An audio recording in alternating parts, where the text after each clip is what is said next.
Hey everyone, how are you? Cameras on, cameras on.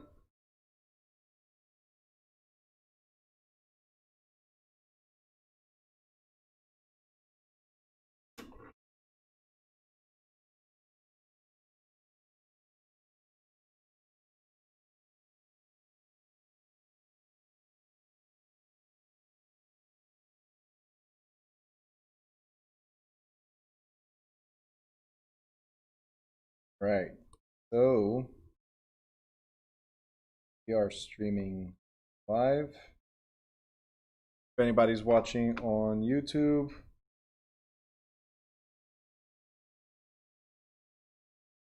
let me know that you're there.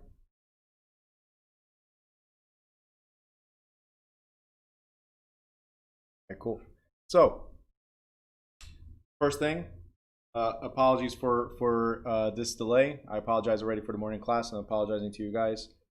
Unfortunately, it's a health issue that's been going on for a little bit over, almost 16 years now, and unfortunately, I have no control over it, and sometimes I just cannot even move and get out of bed. So I do apologize for that. Instead of a nice vacation, which I wish I had for the past week, I was stuck in the bed for those 5 or 6 days.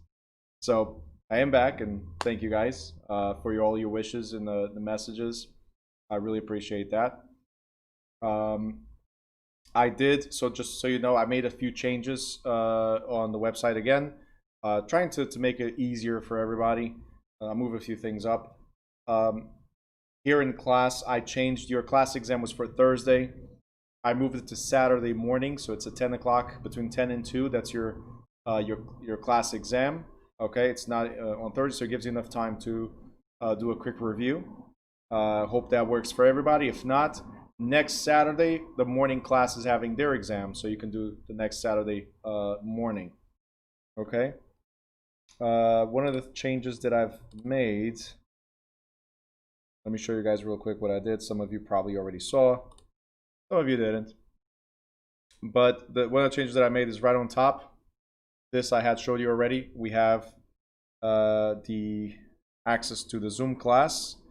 So for those of you, because one of the issues that I was seeing in the Zoom class, like Yvette today, as an example, is you're looking, because I share in the WhatsApp group instead of, but I also share on Facebook. But if you guys go here, both in the WhatsApp group, Facebook, and then I put it here, not only do I post the class topic, the session is the evening, but there's a link here. This link already includes the password. Everything is merged together. So like Jeffrey mentioned in the WhatsApp group, and I appreciate that.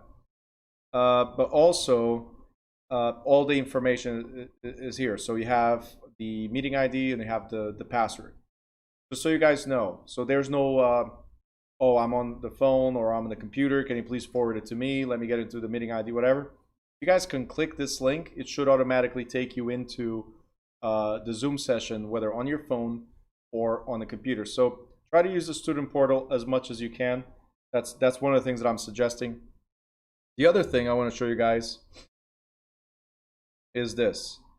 So I moved the access to course resources, the class calendar, and the recommended books. I moved these to be right at the beginning, right? Right after, I put the numbers of the chapters. I know some of you are asking, oh, what chapter is this? What chapter is that now? I put the numbers there, so it's in order, and all of them are there. If you click on those, on your phone, it'll show all the way at the end, as I mentioned in the beginning. But then I put all the replays until, obviously, today's chapter. So until chapter 25, all the replays are there. I removed the Zoom link here, so it's easier. You guys just go here, right? Also, one of the things that I have, as you guys know, I have the Quizlets, and I have the testing portal here. These are some of the things I've been working on, besides already making this membership site for you guys. As of yesterday, I purchased the rights to have the software. So instead of sending you guys to testing yourselves in a different site. Everything is going to be through our own site. So as of right now, I mean, I'm still going to be working on that. But what's going to happen, so you guys know, I'm constantly evolving, constantly improving based on some of your recommendations. This right here, putting this right here in the beginning, was a student recommendation. So I did that. It works well for me. Automatic right there, boom. And now that we purchased our own software for the courses, I'll be able to host all our courses, CE credits, everything within the website, flashcards and everything within the website without having to send you to Quizlets or anywhere else. So it's going to be much more personalized. It gives me, just like the testing portion, which you guys can already do, just like this one right here. Like if you completed 90% of the course, test yourself. Just like this one, where you can put your information and then you test yourself. So let me show you here, right? So this is a sample or practice real estate salesperson. For those of you in the evening class, you can already start doing this. There's 110 questions, 4 hours. You must be finished in one sitting, and there's one question displayed per page. You need a 75% to pass. So this was created for you to practice as if it was a school or state exam. So do as many of these as you can, right? The more you test yourself, the better you'll become for the school and the state exam. So I highly recommend you do that. But as I was saying, our new portal that hopefully January 1st, so you guys know January 1st is going to be implemented. Our new portal is going to contain everything within. Right now, this testing is from a different, I embedded into the website, but it's from a different company. Even for me to see results, I have to go somewhere else. All right. And then of course, Quizlet is a totally different company. So I will be able to keep Quizlet for the general public. I will keep it there just like YouTube. But then the student portal is going to be, let's say, highly upgraded.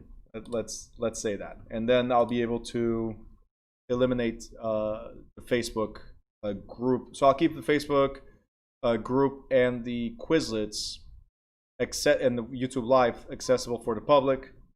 But then a lot of things here are going to be only removed and put only into the student portal. So again, I took advantage of, unfortunately, being in a bad situation and making several updates that to me I think were, even though simple, updates crucial to your success. So I was not stopped. I was actually, some days I couldn't even think. Let me put it like that.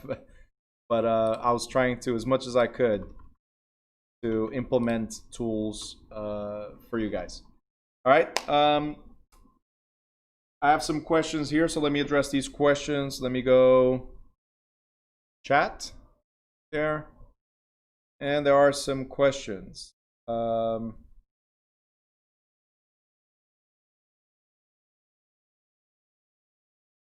this question. But Nirka, I do not recommend, I mean, you can use it, but I do not recommend you're going over to different places. As I just said, right now I'm trying to put it all into one place, so you guys don't have to jump around this way. You maximize the benefit of the stuff that I provide to you. Let me see if I can put this screen.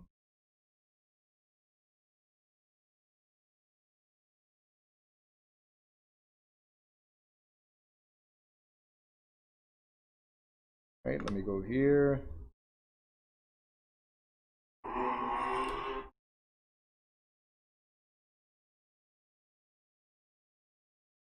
There you go. So this is Nirka's question.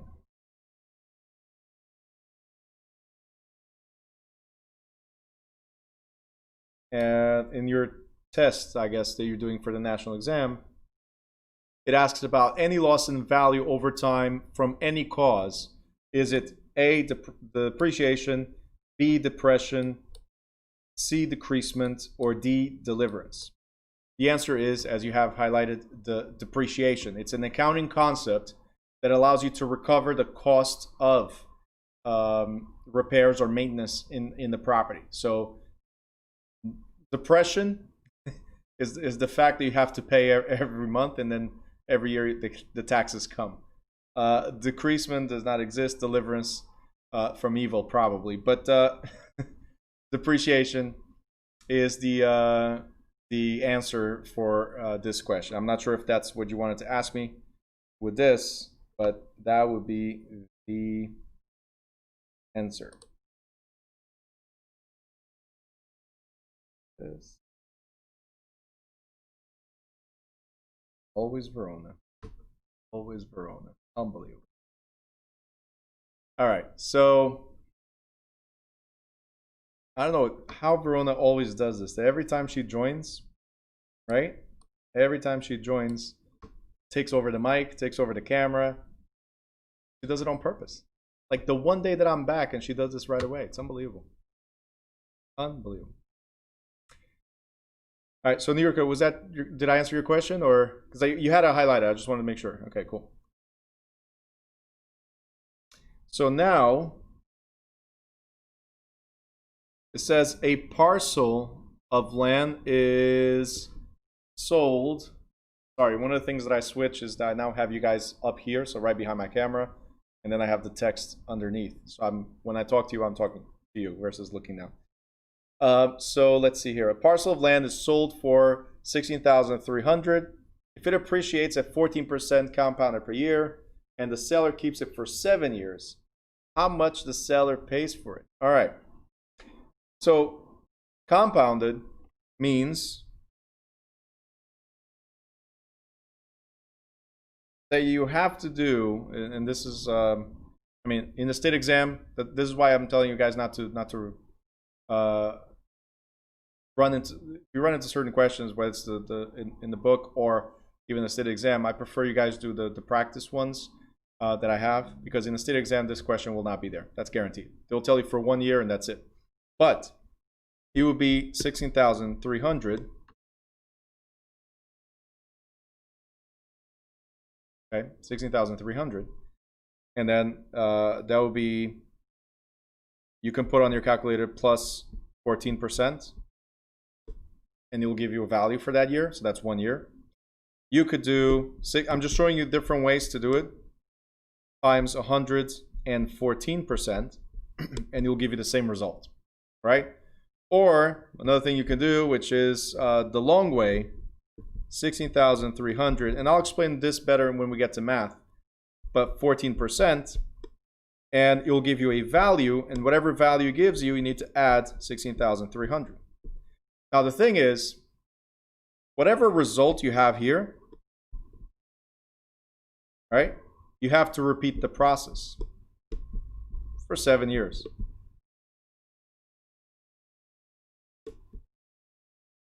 So this would be, if that were the case, this would be year 1, right? Whatever result comes here would be, so this would be second year, and then plus 14, plus 14, plus 14, third year. So these are the 3 different ways of doing it, but for 7 years, because it's compounded, right? So what is compounded? It's very simple. It's whatever this result plus another 14%.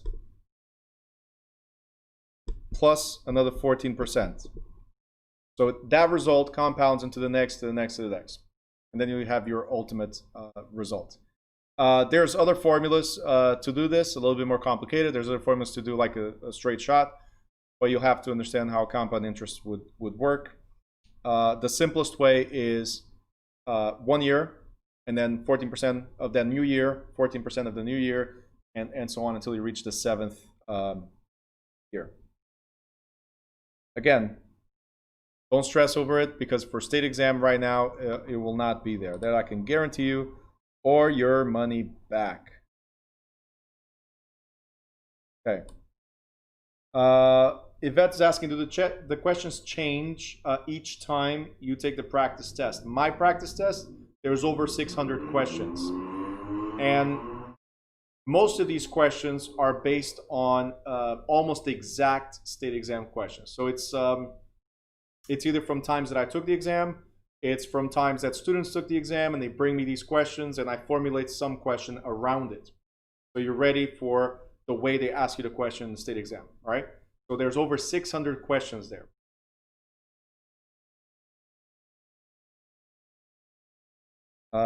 Erica, why times 114?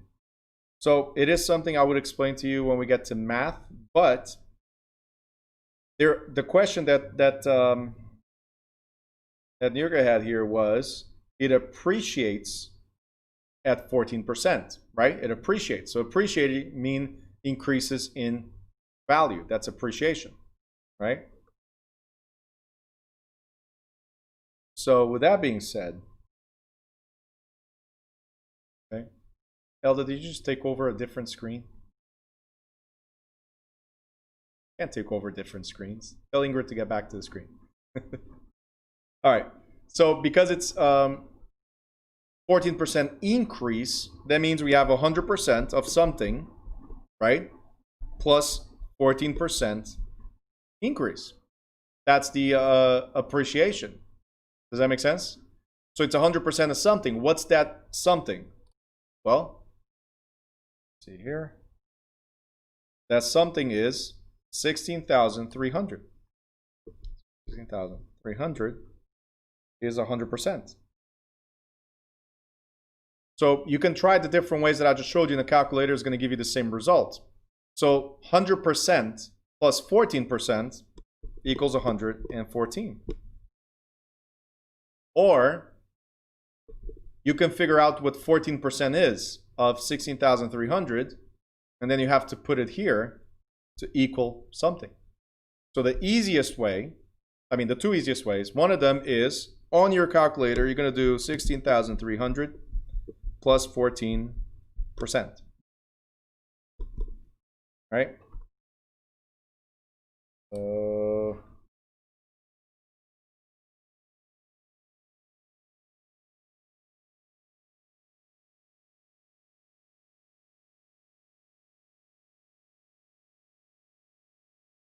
So that's on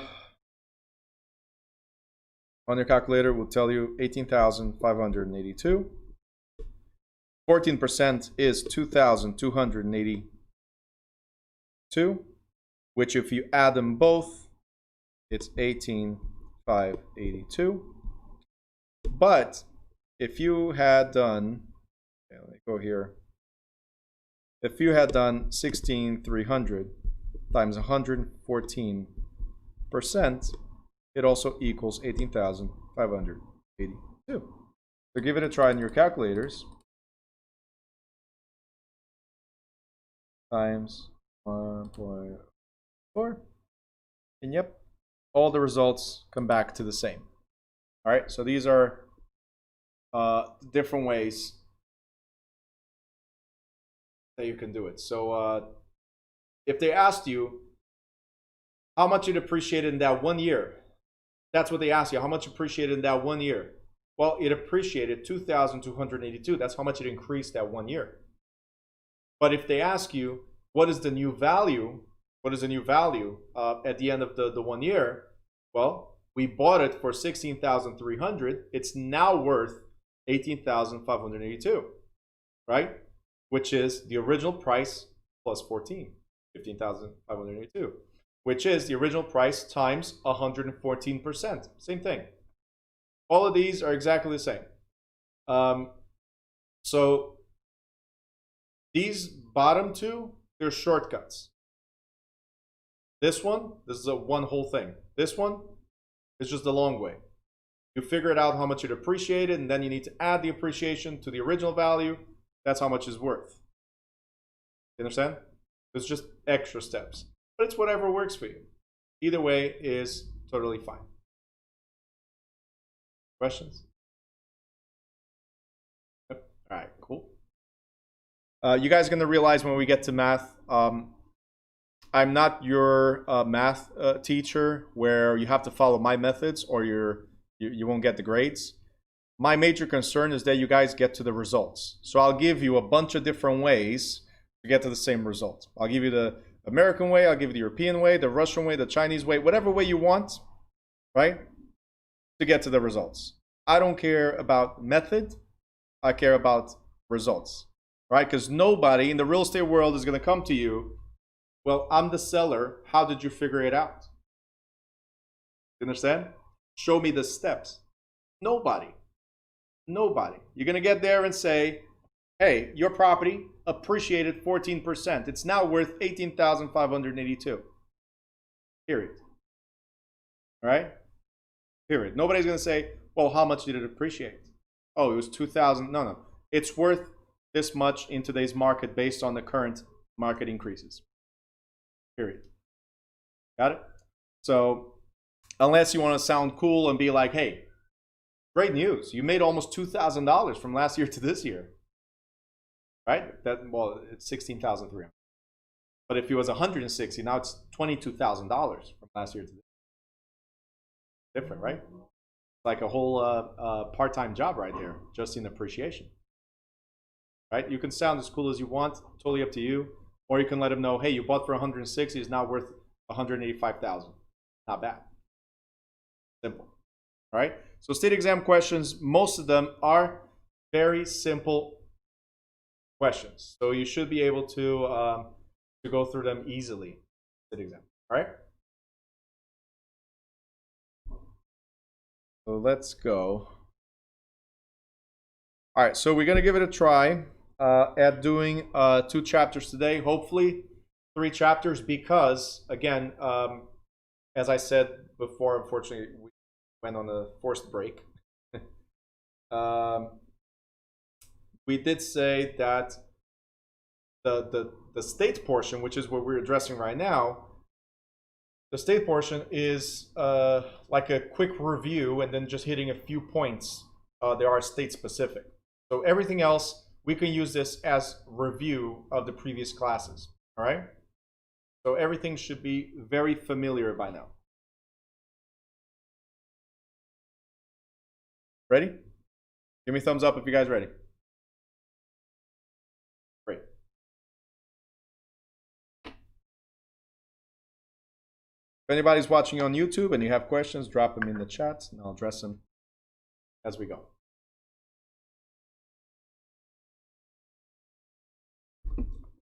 All right, so broker-salesperson relationship. Didn't we talk about this before already? Right? We talked about general brokerage practices in the previous chapter. So we talked about broker-salesperson relationship, right? We talk about offices, branches as well, trust accounts, you have to keep the money in a separate account if it doesn't belong to you, right?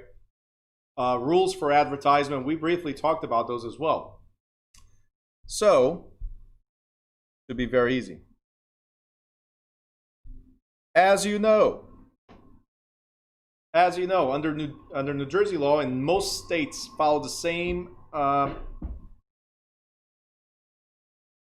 Most states follow the same rule, which is for you to operate as a salesperson, right?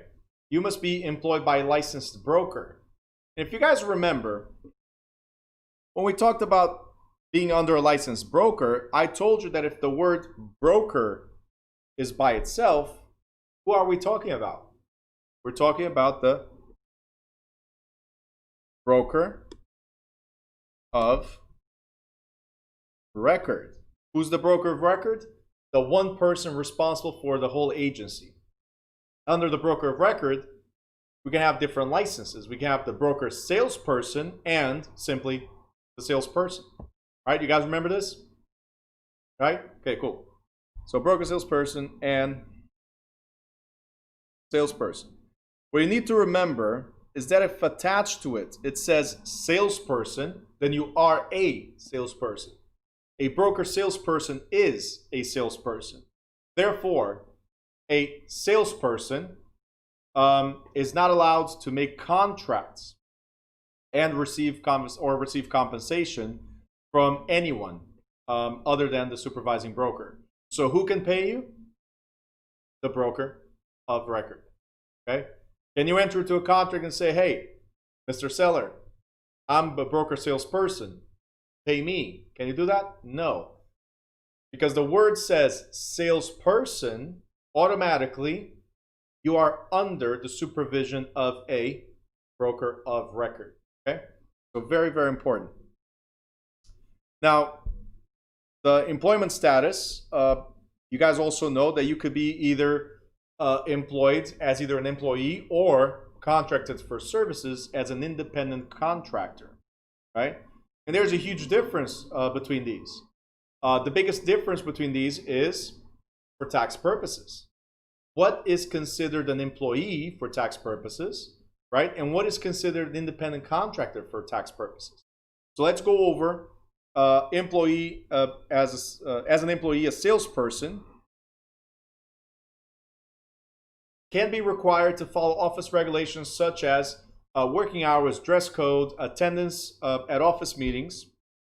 Will have the income tax and Social Security tax withheld from his or her compensation. Will have unemployment and workers' compensation tax paid on his or her salary. May have employee benefits such as health insurance, paid vacation time, paid sick time, etc. And it will be supervised and controlled by a broker. Sounds amazing, right? You are an employee. See, here's the thing. You're on a salary. You're not working on a percentage base. So what I like you guys to think is, and there's nothing wrong with being on a salary, so don't you think that I'm here bashing people that are on a salary. No. The thing is, like the person, we just had an interview with a person today that is about to become a salesperson. So they passed everything. They did fingerprints and all that. They're activating their license and decided to interview with us.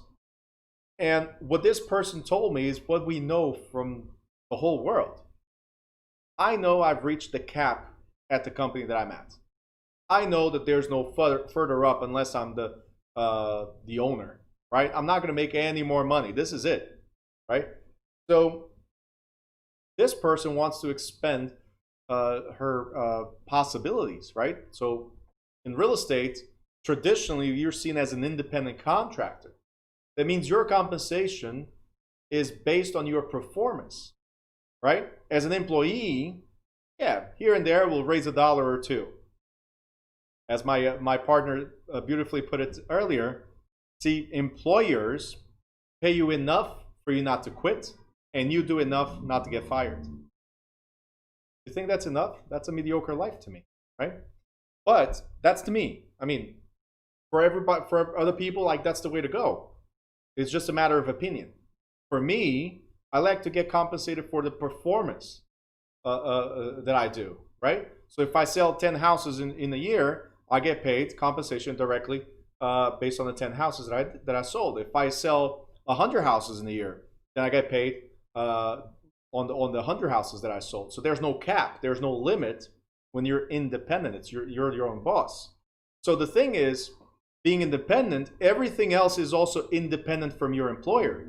See, I cannot request that you work certain hours, not employees, hours. Independent, you want to work 5 minutes, you work 5 minutes. You want to work 24 hours? Hey, it's totally up to you. You're your own boss. We're just sponsoring you, right? We're just training you. You want the sponsorship to be there by you and you want the training to be there for you? Well, you need to show up. If you show up for 5 minutes, what are you going to learn? Nothing, right? So can I demand that you're here certain hours? Can I demand that you follow certain dress codes or attend office meetings? No, you're independent. If you're an employee, however, you must follow every single rule that I impose, right? So those are the big differences. The other thing that I have here in green is that because you're independent, you're a 1099. And the 1099 versus the W-2 means that 1099, we give you a full check, right? We give you a full check, right? You guys got it? Okay, some of you are smirking, some of you are actually smiling.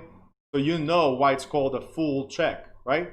You know I did not misspell this. It's a full check because you believe, oh, I made $10,000. No. You got compensated for your services. That's the direct compensation. And then at the end of the year, you're responsible for your own taxes.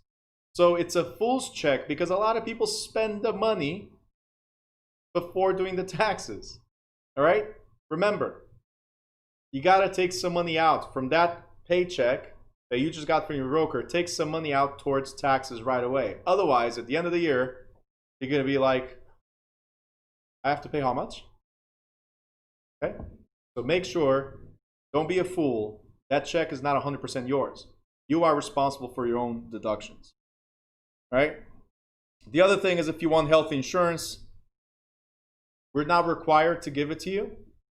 Even as an employer, unless we have a certain amount of employees, we are not mandated to have or carry health insurance. For independent, remember, you are your own boss. You're independent. You're responsible for your own health insurance.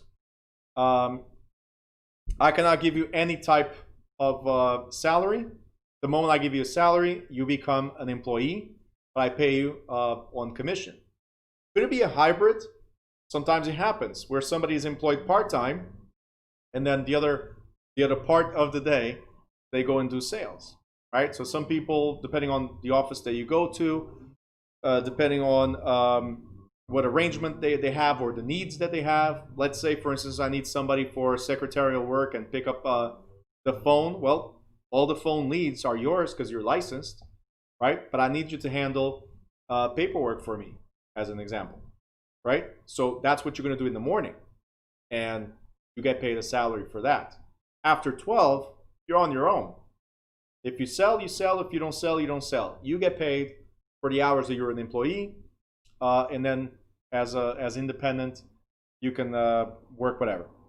Now, I cannot impose the same topic, and this is again true across the board, not just New Jersey. Unfortunately, this is New Jersey specific that we're addressing. But your broker cannot control you. A broker cannot tell you, you got to be here. 9 to 5 is your schedule. No. You want to be here 9 to 5, we'll be here for you. Simple. A broker cannot say mandatory meeting or you're fired. You're independent. If you don't train, if you don't show up for meetings, it's on you. Don't blame your broker. You see what I'm saying?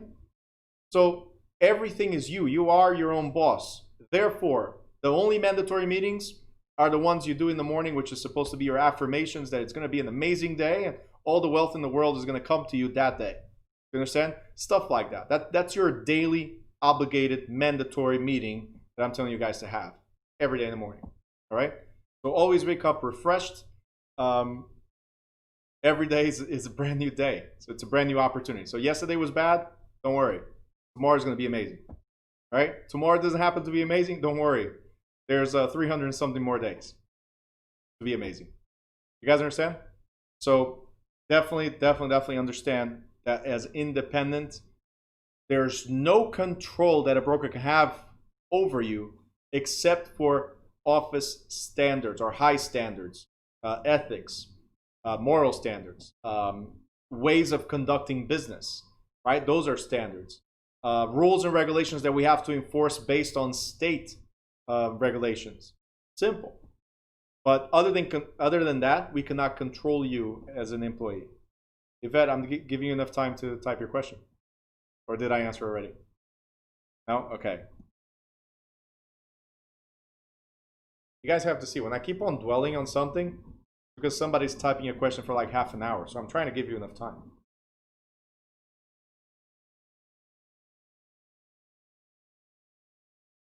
The question was,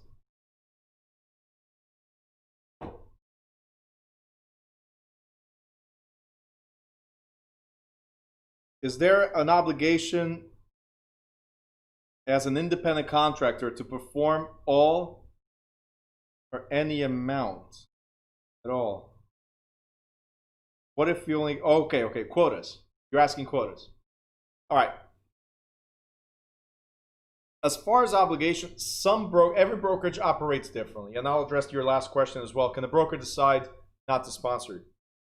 Every brokerage has different standards. What does that mean? They decide what they want or what they don't want. So I'll give you an example. What we have as far as quotas to get you to the next level. So you start at an entry level, let's say, and we're gonna take care of you, or the real estate company takes care of you as if they were babysitting you, right? Until you get to the next level, until you're on your own. That's pretty much the scenario. Now, our quota is to get to the next level, you must meet a certain amount of sales. That's what it is. So a certain amount of experience to get to the next level, next level, next level. Some agencies can tell you, hey, you got to make at least 3 sales a year, otherwise you're out. Everybody has their own quotas. Some agencies can decide not to sponsor you because you want to be a part-timer or because you want to be a no-timer, right? So some agencies just want full-time agents. So can the agency determine quotas, compensation, or even not to hire you? Sure, they can. They're all independent. Even a franchise can say, hey, we follow franchise rules, right? So for instance, the colors of our wall are all, right here.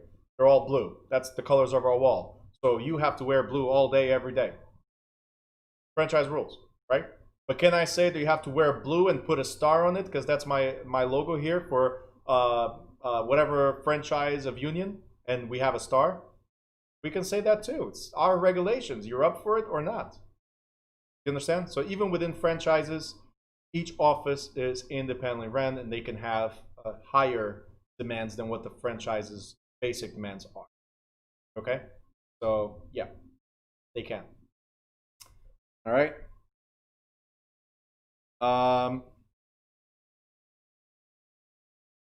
Next.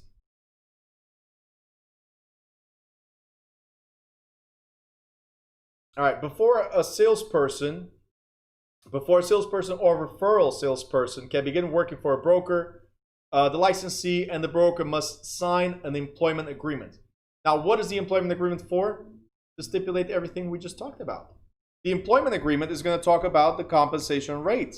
Are you going to have a salary, or are you going to be compensation, or a split? And if it's a split, like half salary, half compensation, that means that you're part employee and you're part independent. Got it? So compensation rate. What is the average compensation rate, before you guys ask? I mentioned before in the previous chapter, but it's 70-30. Some agencies will offer you 80-20, 90-10, 100%. Some agencies will offer you 50-50, right? 60-40 for them. So there's a lot of variations here. Some agencies will charge you a bunch of fees. They will all go into the compensation rate, okay? It has to be disclosed up front. Another thing that must be in New Jersey, this is New Jersey specific. Every state will have their own, but this is New Jersey specific. It must include also a disclosure that you will get paid for your services to the agency, right? It's not your services to the seller or to the buyer, because the agency is providing the service to the seller and to the buyer through you. So for your services to the agency, we will compensate you as a broker. We will compensate you within 10 business days of receiving the commission payments, or as soon thereafter as the commission check clears. Nowadays, they clear from one day to the other. So you could get paid the next day if your agency does payment on demand or direct deposits or anything like that. Some agencies have Tuesdays and Thursdays to make payments. Some agencies, hey, on Friday we process all the checks. The idea is that it doesn't go more than 10 business days, all right? So they cannot withhold the check for more than 10 business days, or again, when the check clears, right? Because if you don't bring the check right after closing, when can I deposit the check? If I don't have it, I cannot deposit. If I cannot deposit, you cannot cash it. Simple. All right. Now, this third clause here that must be with every independent agreement, I call this one the prenup clause. Now, why do I call it a prenup clause? Because look, you're coming for an interview, right? You guys know what a prenup is. Everybody knows what a prenup is. Raise your hand. Great. Well, unfortunately, great. But so you know it. So you come to the office, you come to the interview, you love us, we love you, so we're in love, we're going to get married. Boom. You're an agent of New Direction Realty, as an example. That's it. Done. This is for life, right? We don't know. It's like every relationship. I have no idea. So what we're telling you is we love you. We're willing to pay you 70-30. But if you ever leave us, we're determining up front, just like a prenup, we're determining up front how we're going to split. What does that mean? It means that after you leave, if there's any pending transactions, after you leave, if there's any pending transactions, because remember, transactions belong to the agency, not to the agent. But because you solicited the transactions, you're entitled to compensation. So any transaction that closes after you leave, instead of 70-30, so this was 70 was for you, by the way, 30 for the company. We're going to switch this to 25-75. So you get 25% of all the transactions that close after you leave, the ones that you were owed money on. All right? And usually, this is what keeps people in certain agencies for too long. Right? Oh, I got 8 deals pending. And if I leave now, then these deals close and I only get 25% of what my commission would have been. Right? And then you're like, well, but I need to survive. So as soon as one closes, I need to bring more. And that keeps on going just so you don't get hit with a 25%. So I'll explain to you guys one thing that's very important in any business. Learn how to cut your losses. Okay? If you have 8 transactions pending and you're in a place that you don't like, right? If you have 8 transactions pending, specific for a particular agent that keeps on talking about the place that she's at, I go based on what people tell me. So everything that I feed here to you guys is based on either my experience or close experiences. And I'll tell you what I told somebody with 26 years of experience in a particular agency. But recently, I have an agent. I want to leave, but I have 8 pending transactions, right? And I said, if you are with 8 pending transactions in a place you don't like, imagine how many more transactions can you have in a place that you do like, right? So I told this to somebody, my dad and I told this to somebody, a good friend of ours, 26 years with an agency, and he was the top producer every single month and every single year for a 10-year period. He was there 26, but the last 10 years, he was the top producer every single month, every single year. And he hated the place. So my dad and I told him the same thing. You're the top producer at a place you don't like. Imagine what you can do in a place you like. So guess what he did? After 26 years and a bunch of experience, he took his broker's course and finally opened his own agency. Now has two locations open. He has, I think, over 40 agents right now. Very, very successful. Like he's meeting his quotas from before and some. Right? So learn how to cut your losses. This happens with every business. Right? With every business. You have to get to the point where, all right, this is not going anywhere, and I need to move on. I need to move forward. Cut my losses. Simple. Right? And do your math. Do your math. If you're at 70%, how much you're getting paid at 25%, right? And what's that difference? If you give that up, you're still going to get paid in the future, but now you're moving somewhere else and you're putting all this work in. By the way, you can get referrals, right? So imagine that by the time these close, you already have another 8, 10, or 12 deals pending at a better commission or at a better,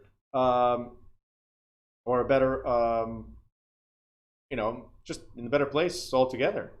Harmony, right? In a better place altogether.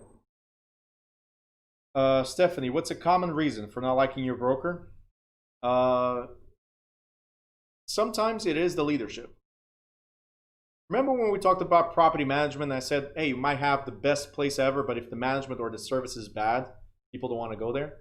So yeah, that could be a reason. The other reason could be the compensation structure. The other reason could be the amount of fees that you pay. The other reason could be the lack of training.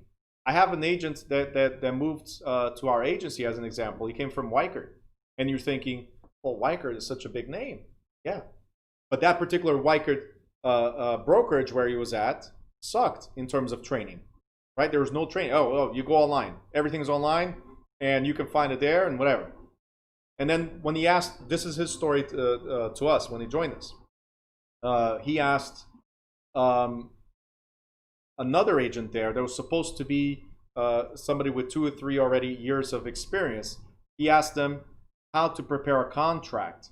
And that person said, oh, I think you go to this page and you do this. Wait a minute. You have 3 years of your license. You're supposed to be here to help with support. And you don't know where do we prepare contracts?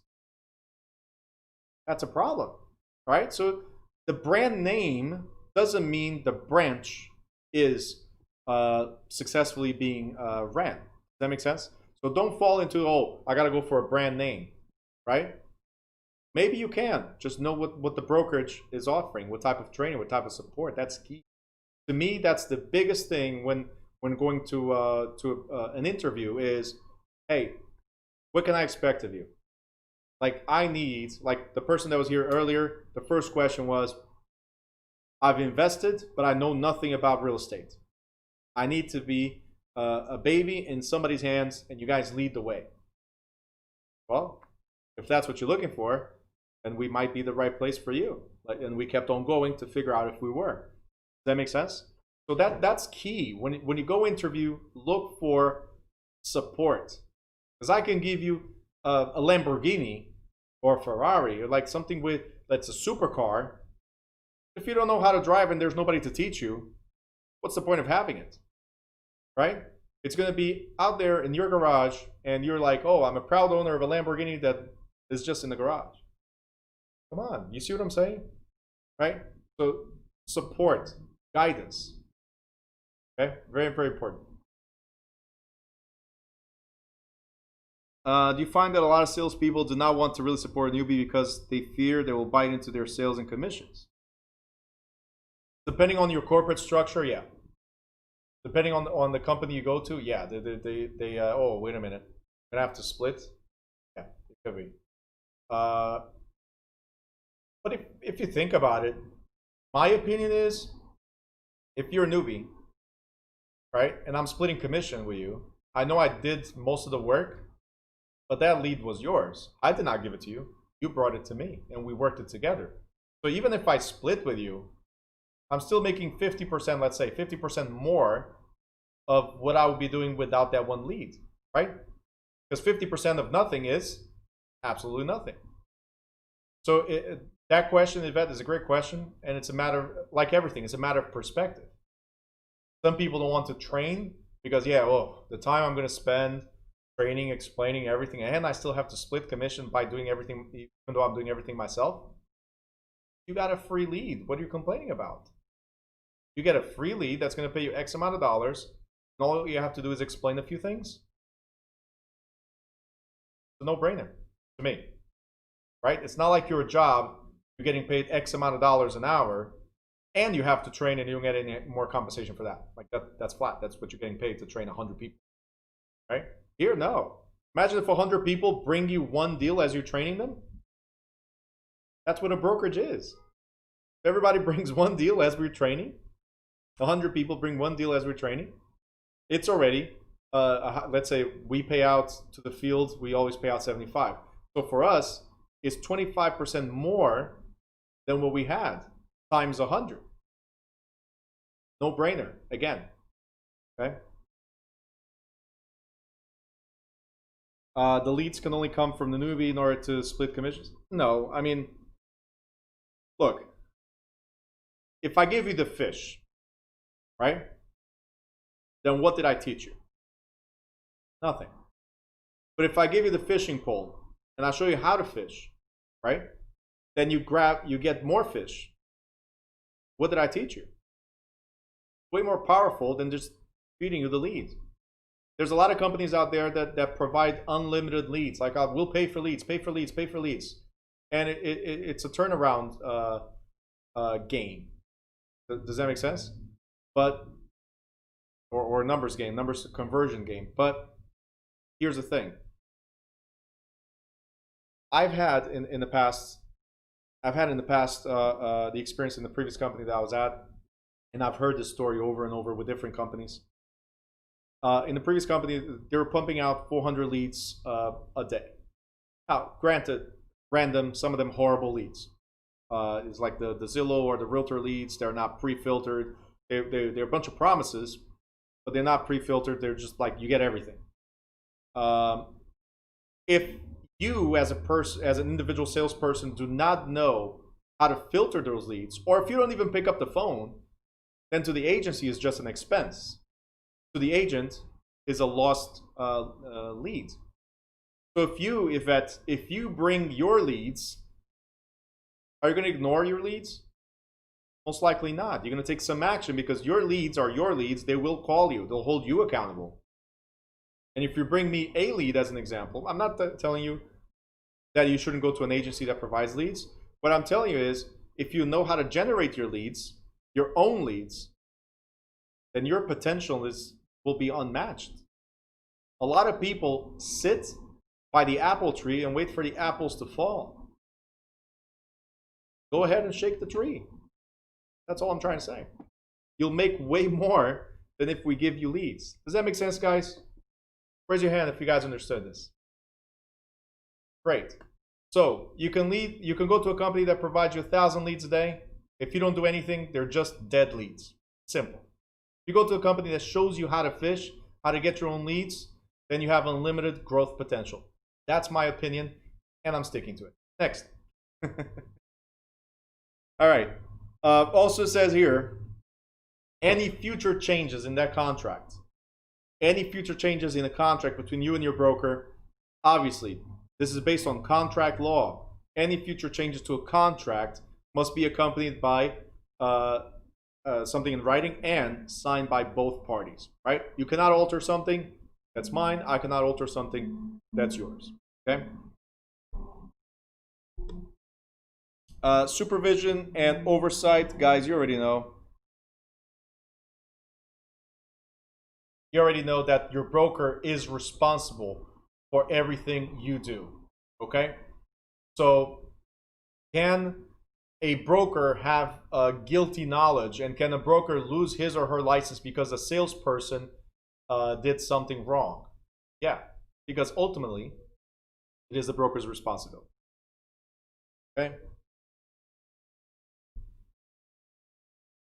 So right here we have compensation, and under compensation, we just pretty much covered it as well. Under compensation, the broker is the only one, he or she is the only one that can get paid in a transaction, meaning directly paid by the consumer, right? So either the client or the customer. The broker, he or she is the only one that can get directly compensated, right? That compensation could be based on a flat fee, it could be based on a percentage. In certain states, outlawed in most states, but in certain states, net listing is an option too. But most of them are flat or percentage of the transaction. Okay. You guys already know you get paid at closing. If the broker has met all the terms of a contract, we also mentioned this in the general licensing, okay? If a broker has met all the terms, but then the transaction does not close, the broker, as I have here in green, may still be entitled to compensation. How do we figure this out? Well, if the owner, the seller, decides to change his or her mind, is that your fault, guys? Like, you did all the work so far, and you put money into it, and everything is going great, and then all of a sudden, the seller says, I'm not selling anymore. Let the buyer find another property, right? The same way the buyer has the right to sue the seller, so do you. You have the right to sue your client because you did put some money into it. If the property owner or the seller commits fraud related to the transaction, Is the fraud your fault? Hopefully not, right? If they do not comply with the terms of the listing or push terms not included and so on. If the seller and the buyer agreed to cancel the contract, well, you did some work. You're entitled to compensation. If the seller does not deliver possession of the property within the agreed upon time or within reasonable time thereafter, you might still be entitled to compensation. So pretty much what we're saying is, if it's the principal's fault, right, Elena, principal, okay? If it's the principal's fault, there you go, good. So if it's the principal's fault, then you might still be entitled to compensation because it was not your lack of performance, it was them giving up on the transaction, not your fault, okay? So you might be entitled to compensation. All right. Salesperson.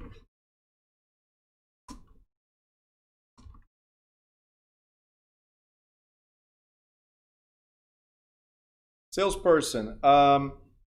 You must be licensed in order to receive compensation. You guys already know this. We just talked about you getting paid within 10 days, so you got that covered. If the licensee's affiliation with the broker terminates, this is a New Jersey rule. Other states have something similar as well. If the affiliation with the broker terminates, then the broker must provide a written accounting of all the money that's due at the time of termination and in the future. So we have to sit down and say, okay, you are no longer with us, but we have X amount of transactions that are yours. So let's say the 8 transactions. From the 8 transactions, if they close, this is what you're expected to get paid in the normal day. But because relationship is over, you're going to receive X amount of dollars. And when must I pay you? Notice what it says. It says the written accounting is to be given to the salesperson or the licensee within 30 days of termination. Does it say you got to get paid within 30 days? No. It says I got to give you the accounting of what was left to be owed to you or potentially owed to you within 30 days. The payment itself is as it closes. So I cannot give you an early payment if it doesn't close. So the rule is the same. I told you you're going to get 25%, 30%, 40%, 50%, or 0%, whatever is the agreement for the prenup. And I'm going to give you that accounting within 30 days. As it closes, the 10-day rule still applies. The 10 business day rule still applies. As it closes, you're no longer with us, but we just had a closing. Within 10 business days of that closing, even though you're no longer with us, I must pay what is due to you. Scenario is the same until all our businesses or previous businesses are done, completed. Okay? Referral, you guys already know you can only refer. Blah, blah, blah, blah, blah, blah. Okay? Rebates. Anybody remembers what a rebate is? Let me know in the chat if you remember what a rebate is. And if you're watching on YouTube, let me know you're there. If you have any questions, throw them at me.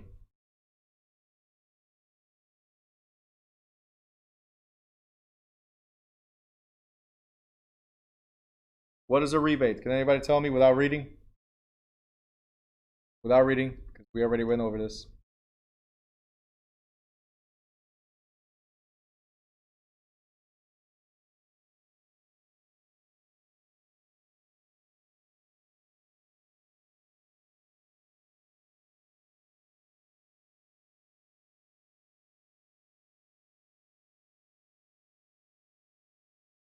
Rebates. Anyone?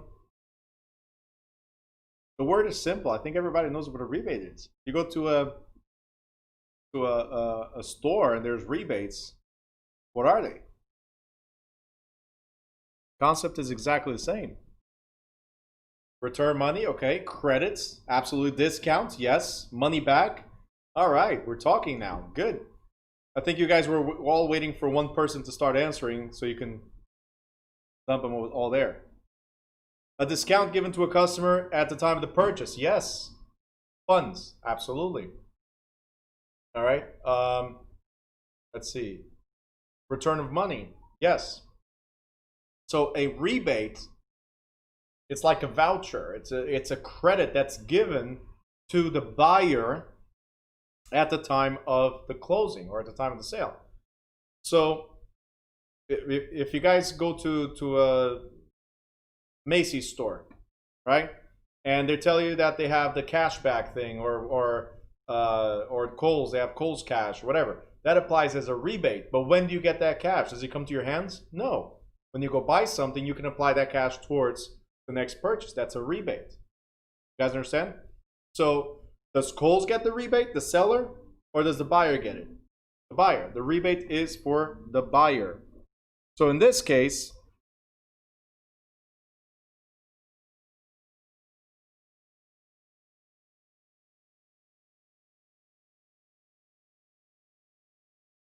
for New Jersey law, since January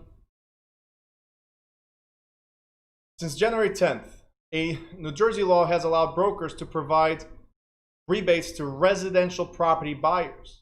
Now, rebates must be paid from the commission that the broker receives for the transaction. So the broker is the only one, again, the only one that may provide the rebate. And this might be a question in the state exam. Only the broker can provide the rebate, not you. Okay? Only your broker can provide the rebate, not you. Now, only buyers of residential property may receive the rebate. These are key things. Okay? The broker and the buyer must contract in writing or electronic format for the terms of the rebate at the beginning of the brokerage relationship. So technically, a rebate should be at the beginning. It says must contract in writing at the beginning. It does happen sometimes at closing in order to facilitate the closing. It happens sometimes that the broker agrees to discount something at closing in order for the transaction to go through, right? Brokers must disclose the rebates to all parties in the transaction, including the mortgage lender, as required by federal and state law. And the broker must recommend the buyer contact tax professional regarding tax implications for a rebate, because every rebate you get is money to you. It's a credit to you. So you made money. Therefore, you might have to pay taxes on it. A rebate, as I said, must be a credit that reduces the commission payable to the broker or a check paid by the closing agent at closing.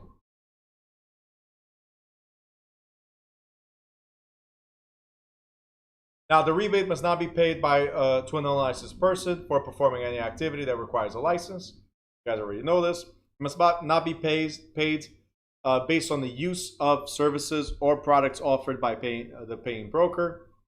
It must not be based on any lottery, contest, or game. So I cannot tell you guys, I'm going to give you 1% cash back at closing if you use my contractor to do the work on your house.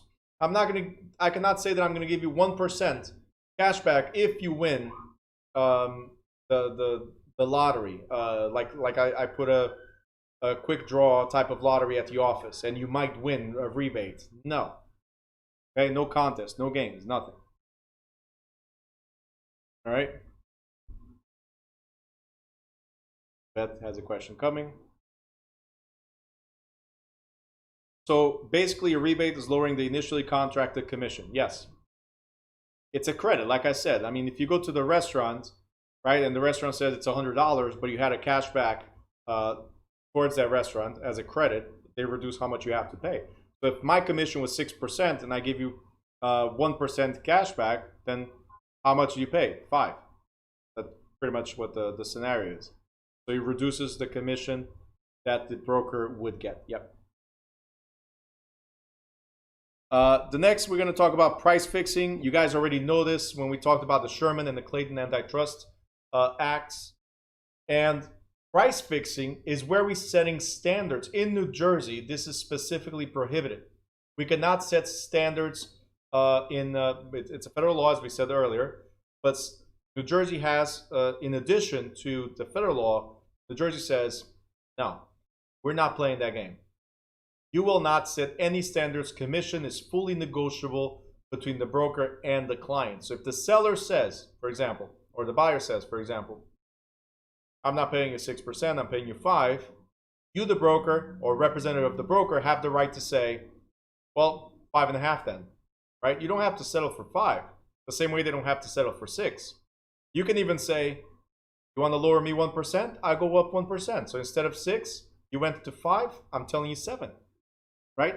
It's negotiable, right? So that's what we're saying in New Jersey specifically is negotiable, okay? So, although business may charge similar fees for the same service, the practice is not illegal as long as each business or competitor sets the fees independently. What does this mean? It means I'm not looking at your fees, Keller Williams. I'm not looking at your fees, Weichert or Century 21. My fees are based on what the current average is. So if current average is 6% and I want to charge you 6%, that's what we're looking for, or better, right? But if Keller Williams comes up with, hey, we're charging 4%, am I going to change mine to meet theirs? No, that becomes illegal price fixing. So if 2 or more businesses now agree to get together and agree to charge the same commission rate or offer the exact same contract terms, then they are engaging in illegal price fixing. So, hey, Stephanie, you work for Keller Williams as an example. Stephanie, what are you guys doing? Right? 4 or 5? Oh, 5. Great. So we're going to do the same, right? We're going to meet. So we all in agreement. I don't have to fight for my commission. You don't have to fight for your commission. We're all in agreement. 5% becomes the fee, right? Again, Stephanie and I just engaged in the trying to monopolize the fee. So that's Antitrust Act. Okay. So examples of price fixing: 2 or more brokerages agree to charge the clients a set commission percentage on all listings. 2 or more brokerages agree to pay a set referral fee. A broker tells a client that the commission he or she is charging is also charged by all other brokerages because it is the standard rate. You guys already know there's no standard at all. Okay, there's no standard referral fee. There's no standard commission rate. There's acceptable or common, what we hear on the streets, right? To be acceptable or common. The average or the common accepted commission referral rate is 25%, right? The acceptable service fee or transaction fee or whatever, the acceptable rate on average is anywhere between 5 and 6%. But are these the final numbers? No. If you guys remember, I told Stephanie that I was going to charge 35% for my leads, right? Stephanie, you can handle mine. Go ahead. Take my client. I want 35%. It's negotiable. She could say, no, I'll give you 30. Right? Everything's negotiable.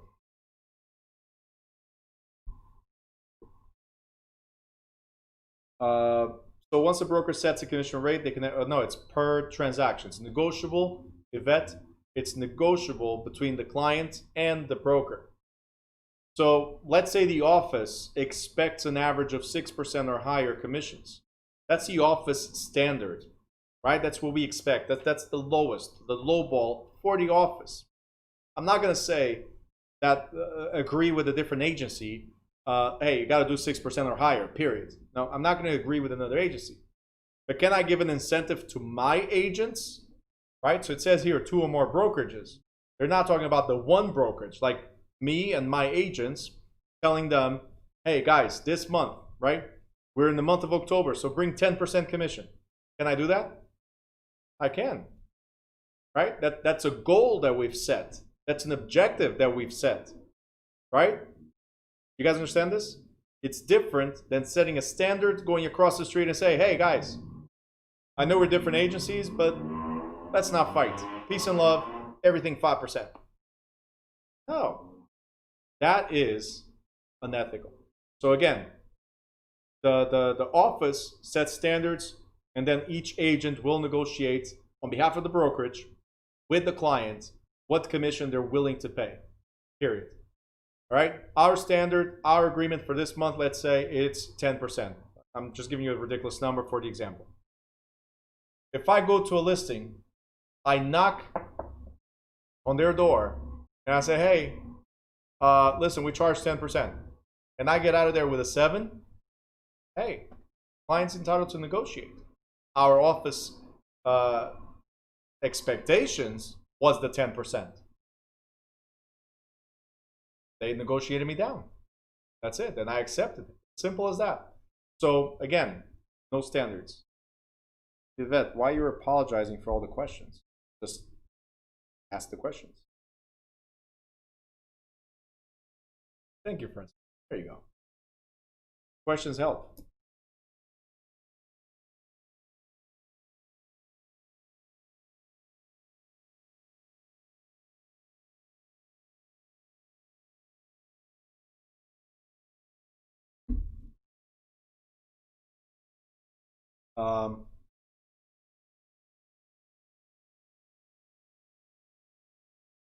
See, that becomes also a problem.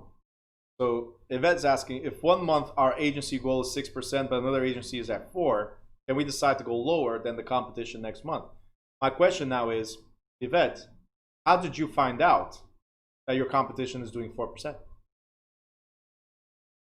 If there's any discussion between agents of different agencies, you automatically fall into the Sherman Antitrust Act.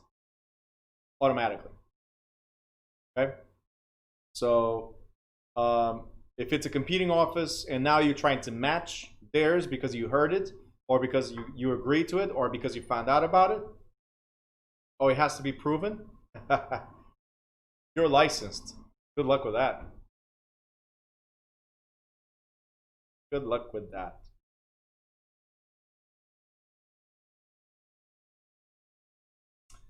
Yep, it's illegal.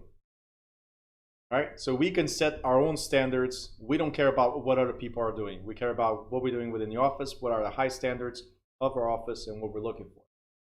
Right, so I'll give you an example. There's last year actually, one of my students was working for a Coldwell Banker, not for Coldwell Banker, but for a Coldwell Banker. Huge difference. You don't work for Keller Williams, you work for a Keller Williams or a Remax, okay? But this particular, exactly, Kelly. But this particular Coldwell Banker does not accept any listings at less than 5%. Like, they do not. In-house, they do not accept less than 5%. This one agent, like my student, his very first listing was a $1.4 million house. But the seller wanted to pay no more than 4%. So he brought the information over to the broker, and the broker said, absolutely not. So, broker decisions. Simple. Broker's entitled to say yes or entitled to say no. Again, as you wrote, your house, your rules. But now, let me ask you something. Because I know that they're doing 4%, right? And that's how they're controlling the market. Let's say it's an agency that's willing to do 4%. That's how they're controlling the market. Should I lower my commission now to meet theirs? No. The moment you do that, again, it's the same thing. It becomes a set fee, right? And besides, value yourselves, okay? You're worth way more than that. Show people why they have to pay you top dollar versus negotiate you down to ridiculous. I've seen listings at even 3.5%. Recently. So no, guys, you're worth way more. If you're gonna work for 3.5%, stay at your job then. You are worth way more. That's why you're doing this. You're trying to get out of a place where you're capped, where you're limited, right? Don't let anybody limit you. Simple as that. All right, so always push that ceiling and go for more. I could take the client. See, okay, so Yvette just said, But you could take the client that wants the lower percentage. If your broker allows, a lot of brokerages have this floor, which is the 4%, right? A lot of brokerages.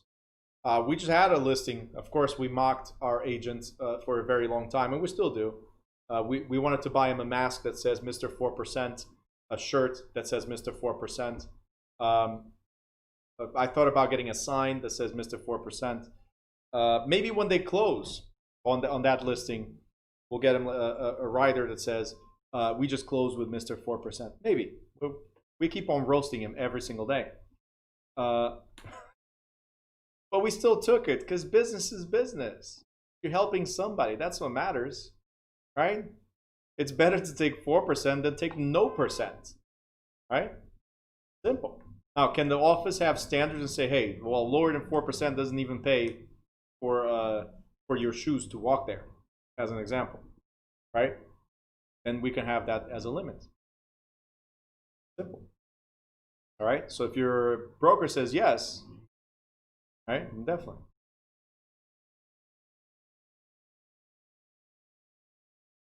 Oh, Elena just wrote, especially on the $1.4 million house. Oh, going back to that, Elena, that's great. So the $1.4 million house, so you guys know, once it got listed, it was under contract. Actually, I'm sorry, closed in less than 7 days, cash. Yep, and the broker did not accept 4%. I don't know if you guys know how to do the math, but 4% of 1.4, let's say you only keep 2. Let's say you only keep 2% of that 1.4, right? So that's $28,000 in 7 days. How many of you make $28,000 a week? Raise your hand if you do. I don't see any. No, nobody. Just me. So 1 week, even if it took 6 months, it's an extra $28,000. Even if it took 6 months, other deals are coming. It's a no-brainer, right? Anyway, whatever. Every office is different. So let's go to this.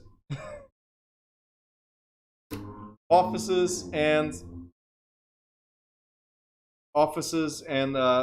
branches. Yes, Elena. So that's why I said 28,000, because let's say you only represent the seller, right? So and let's say Jeffrey brings the buyer, right? Then that would be the total commission. The 4% is 56,000. But I was talking about you. You only get 2. Is 28,000. Yeah.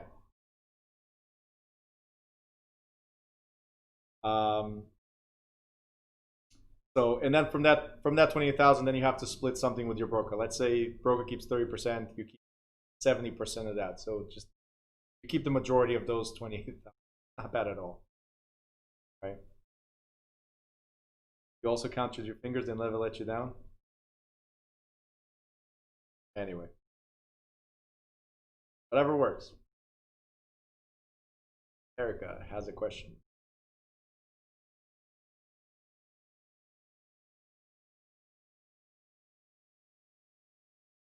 I don't know if you're saying no cap to the like no cap like today, like for sure, no cap like, or you're saying no cap like silly. You have the floor and see, the terms change over different generations. Cap is like no doubt, so sure type of. What are you talking about? From brokerage? So like I said, the minimum and then maybe a cap on like max? Is that what you're okay. So if you can negotiate 100% commission, negotiate 100% commission. I don't think any broker is going to say that there's a cap on commission.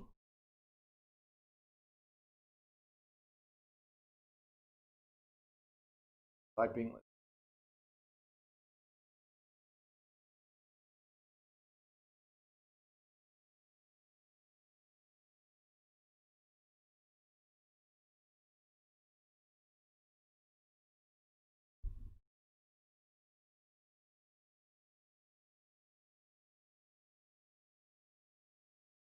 You heard somebody sold a home, was $20,000 commission,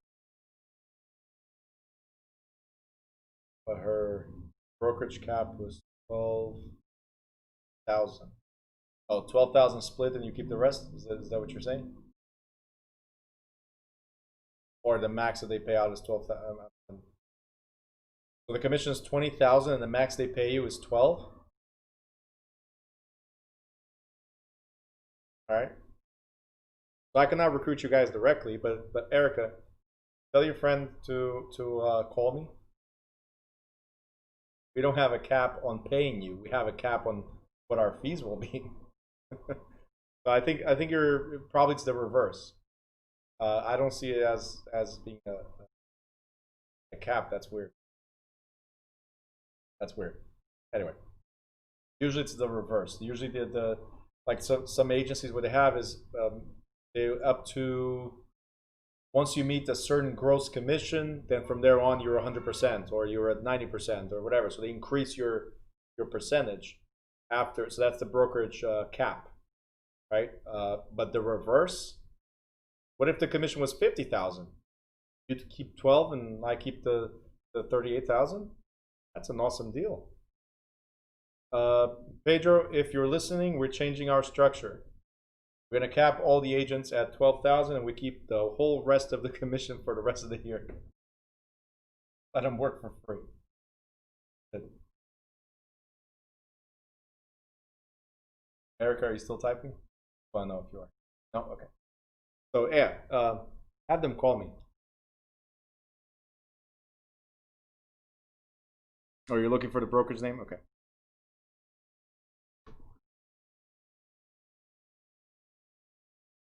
Tell me it's not a brokerage in Elizabeth that somebody was going to work for, a cousin or that. Oh, no. You're wrong. All right. So that's not what it is.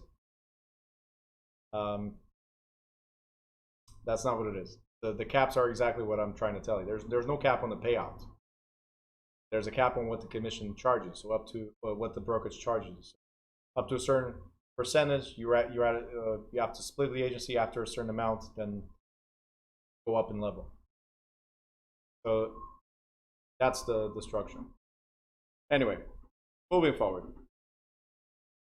Yeah, she doesn't know. Whatever it is, doesn't even know. But then again, you can always tell her to.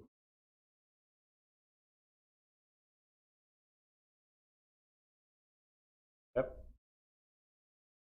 There's other caps that they might have because that's a recruiting company. There's other caps which is on the recruiting portion. So depending on how many people you have, they'll pay you X amount of dollars. The more people you have, the more dollars they pay you on the recruiting. They also have that. Again, they're a recruiting company. So if you don't have experience, to me, I don't think it's the best option. But you guys interview and you find out what's best for you. All right, next. Offices and branches. So offices. A New Jersey resident broker. I think this one's common sense. New Jersey resident broker must maintain a place of business. Now, before I read the rest, it says New Jersey resident broker, right? So, do you think a broker salesperson must maintain a place of business? No, right? So again, when we're talking about resident broker, we're talking about broker of record. So if you're not affiliated with another broker, right? If you're not under another broker, then you are the broker. You being the broker, right? You must maintain a place of business. Now the cool thing is that they allow it to be a home office. So you can use your office as your brokerage. Granted that you have your own space, completely separate, with a separate entrance, which is visible from the street. Okay? So, the Real Estate Commission understands that opening up an office has a lot of costs. Boy, do I know, right? There's a lot of costs in opening up a real estate office. So, and also the fact they don't get immediate compensation. We have to close. Might close in a month, might close in 2 months, we might close 6, 7, 8, 9 months. If we don't do anything, we'll never close. But the bills are there. So they allow you to open up, again, in your own house. And no, Yvette, you don't have to maintain a number of agents. You could be a solo broker. There's a lot of people that do that. They become brokers not to split commission, but also they don't want to manage. They just want to have that 100% thing, right? So it's totally up to you what kind of person you are and what kind of entrepreneur you are and what do you expect out of this business. So everybody's different. Actually, I'm compiling a list of all the brokerages. There's over 5,000 brokerages in the state of New Jersey. Compiling a list of them, and there's a lot. 1, 2, or 3 people in those offices. They've been around for years. There's a lot of those.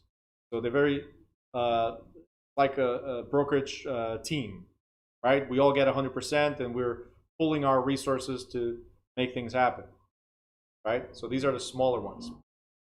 Again, because of the expense, you can use your own space in your home as long as it's separate, visible from the street.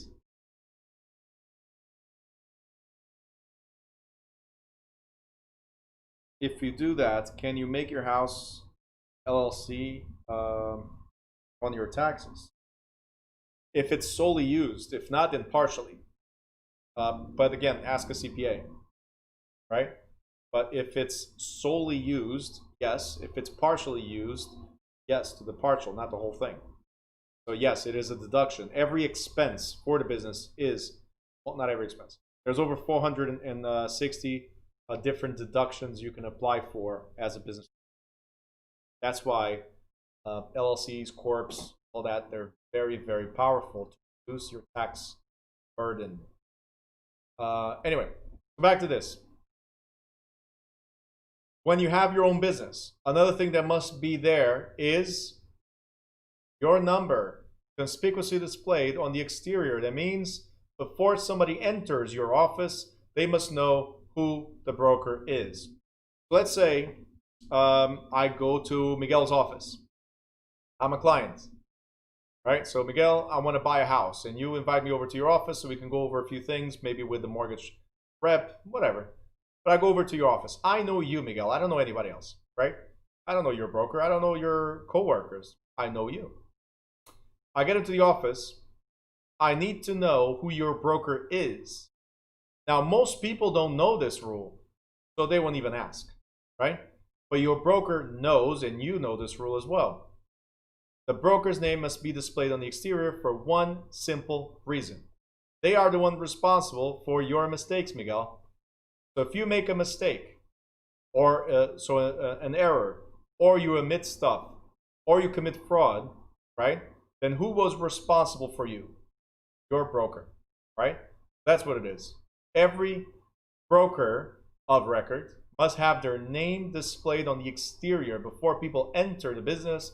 They must know who to sue in case Miguel screws up, right? You're not going to screw up, Miguel, but it was just for the example, right? Actually, let me correct that. You are going to screw up. Everybody's going to screw up. It's just a normal thing. That's why we have errors and omissions insurance. Errors, mistakes, we're human. Omissions, hey, forgot to tell you, so omitted something, right? That's why we have the insurance. We make mistakes. Had to correct that. And hopefully you'll make a bunch of mistakes. That means you're actually doing something. Just saying. All right.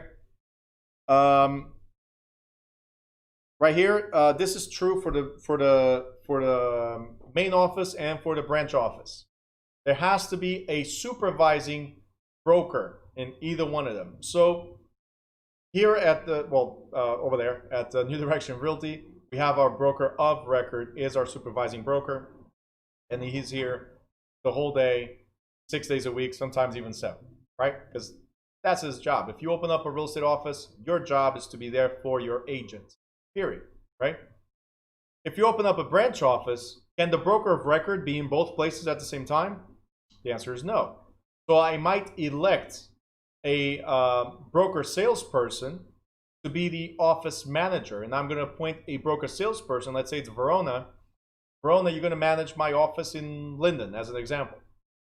So both Verona and I must be at the office, in each respective office, during normal business hours, right?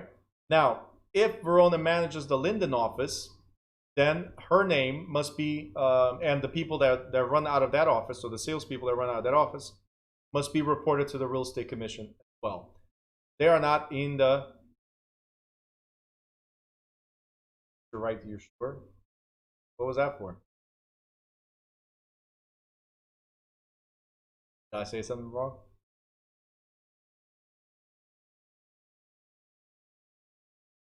Did I say something wrong? Okay, all right. So, what was I saying? So the Real Estate Commission must know who operates out of that particular office. Who's the one responsible for? I know, right? I know for a very long time. I know, right? So who operates out of that office? That's how it is. All right. Now here's something that you guys gotta remember for state exam: guaranteed question or your money back. Can the broker be employed somewhere else? If it's the supervising broker, so whether it's the broker of record or the managing broker for a branch office, they cannot be employed anywhere else. This is your full-time obligation.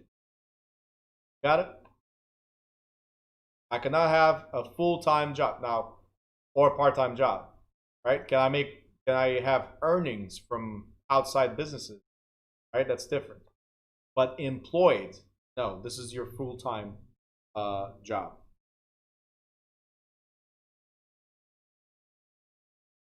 All right, trust accounts and record keeping. I think you guys already know this. We talked about commingling. Does anybody know what commingling means?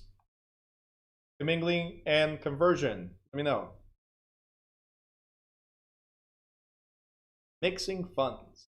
Perfect. So that's commingling, right? Very good. Everybody wrote exactly the same. Great. What about conversion? What is conversion?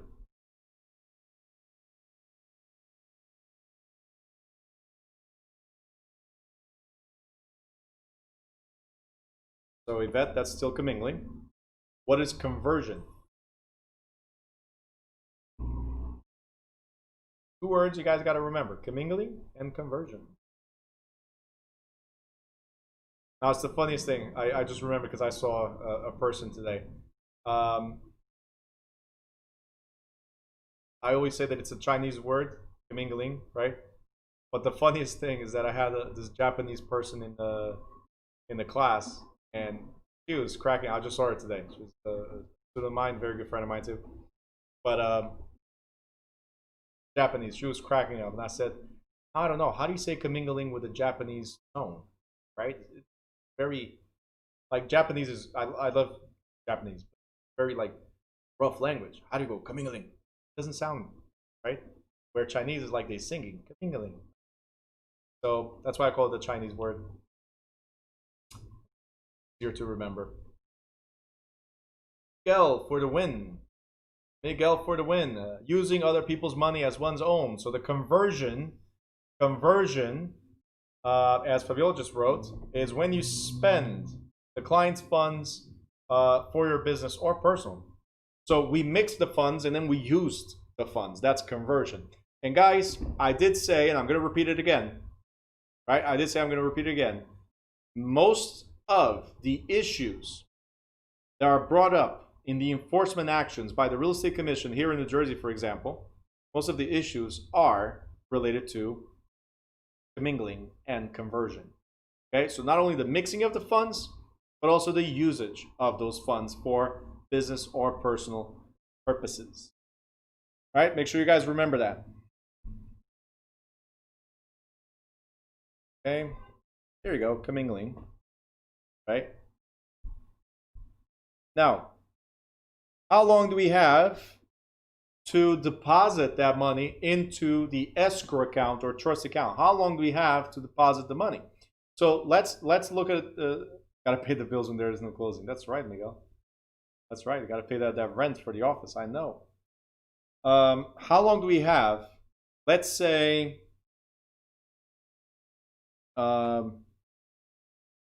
let's say, let's see here, Bianca, the salesperson. So Bianca, you have a client. Your client is David.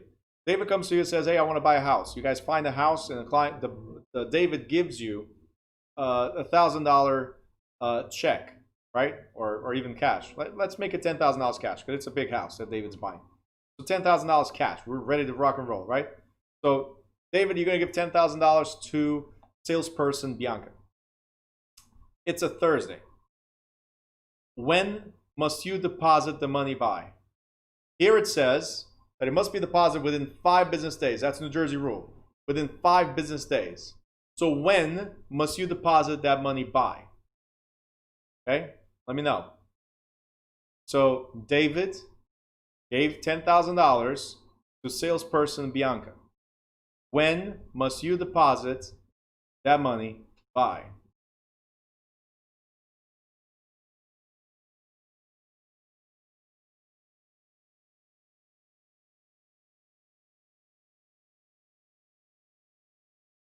Did I say wrong answers only?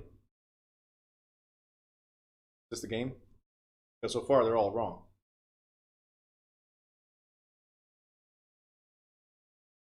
I don't speak much Italian or whatever that was, but okay, as soon as possible. Got it.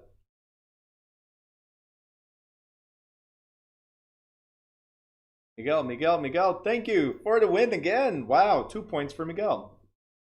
Actually, let's add a 0 to that. It's 20 points for Miguel today. All right. The broker. Bianca was a salesperson. I clearly specified salesperson Bianca. So can you deposit it? No. Only the broker can. All right. Now, if the question was, when must the broker deposit by? All these answers will be very close to it. Okay. So it's within 5 business days of, well, wait a second. What if Bianca did not give to the broker till Monday? Rip, hey, listen, it was already late at night on Thursday, so Thursday doesn't count. Friday, well, I don't want to go to the office on Fridays. That's what Bianca said, right? So what if Bianca shows up on Monday, says, "Hey, broker Chris, here's some money from buyer David." Okay? When must you deposit by, Chris? So that's a different question, right? Erica says, sounds just like the questions. Yep, absolutely. You know, I'm always trying to give you as many hints as I can regarding the actual questions. So, Thursday, 5 business days from receiving the funds from the buyer, as soon as possible. 5 days. Okay, it's never 5 days. This is 5 business, and this is very, very important business.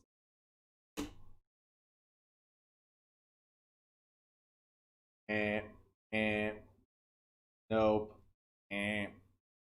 As soon as possible. What if it takes me, as soon as possible for me is like in 3 months from now?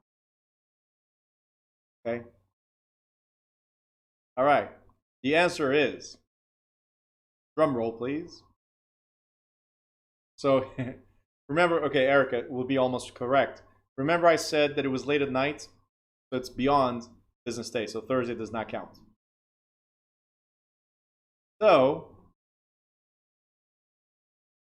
when did we receive it? Thursday. Thursday does not count. But wait, who received it? Bianca. That's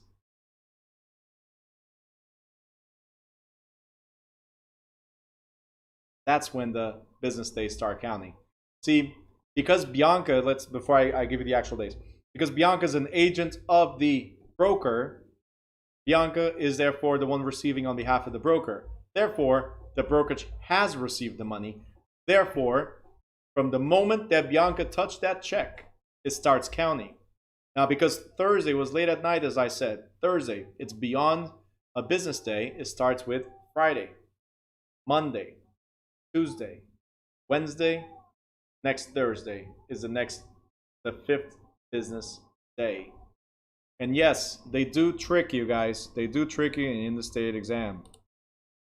So Thursday, if they say late at night, that day does not count.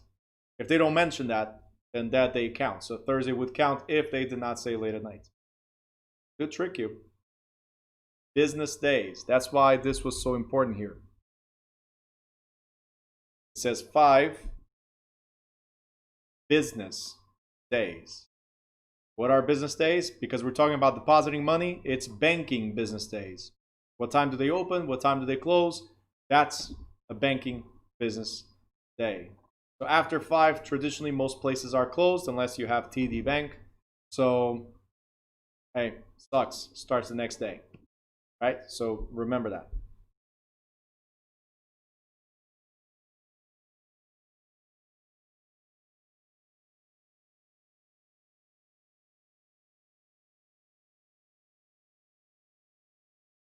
All right.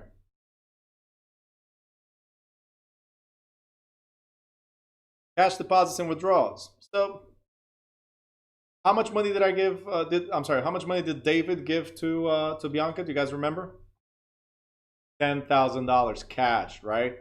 But even if it wasn't cash, if it was check, if it's a transaction of $10,000 or more, it must be reported to who? Uncle Sam, your good old IRS. Must be reported to them. Now, David, transaction did not go through, right? Hey, you didn't buy the house. Okay?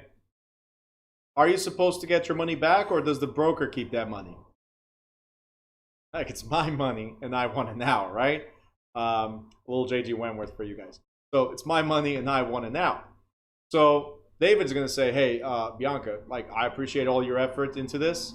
We didn't close, so where's my money? Simple.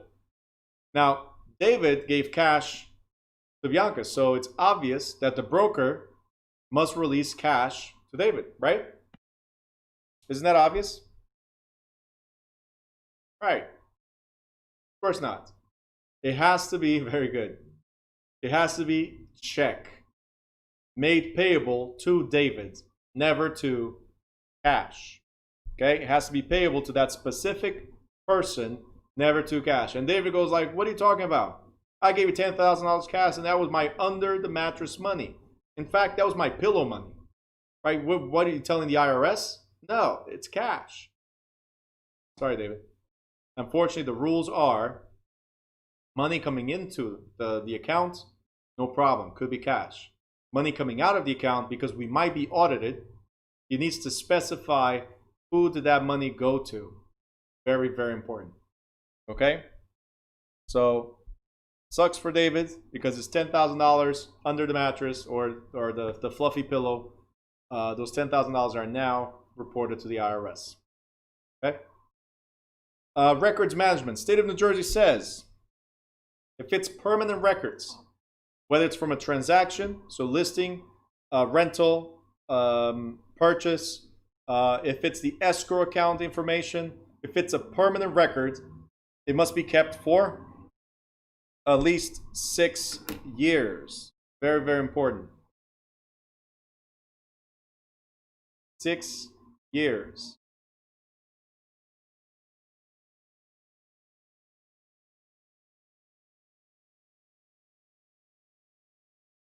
All right, advertising rules, guys. We already went over all of this.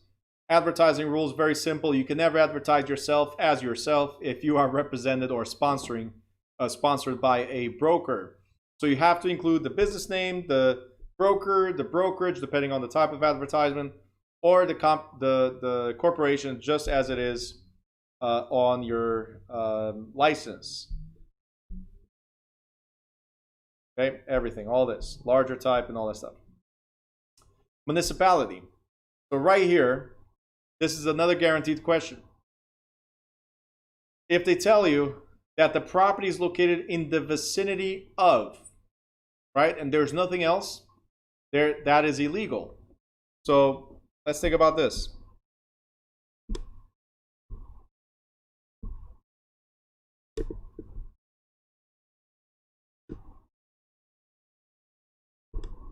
Right here.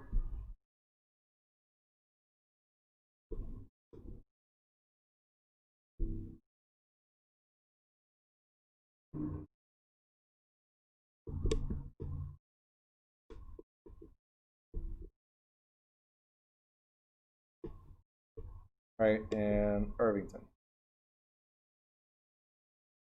All right, so this is Newark as an example. Okay. Now, if I tell you that a property is located in the vicinity of Elizabeth, let me do this quick. Ernie's here. Right? So if I tell you that the property is located in the vicinity of Elizabeth, what does that tell you? Anybody? What does that tell you?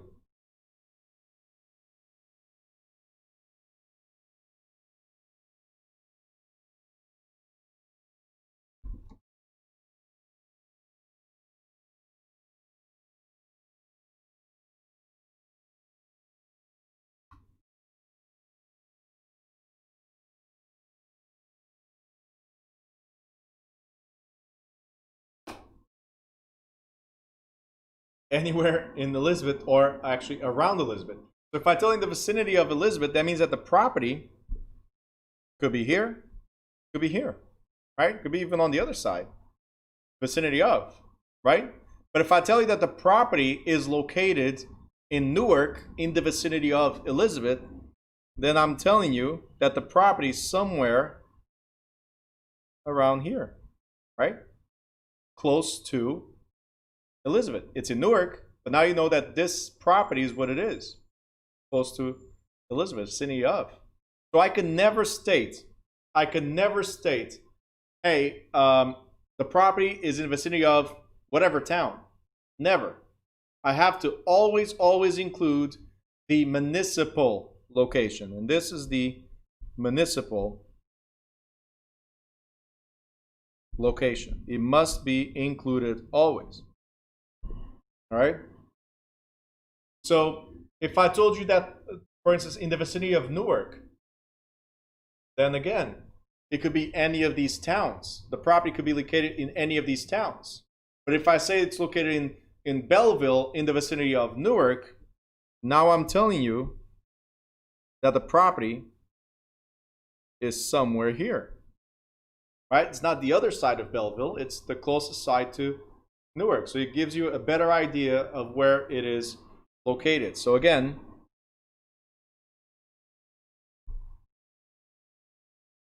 ads must designate the geographic area or the municipality of where the property is located. This is a guaranteed question as well, guys.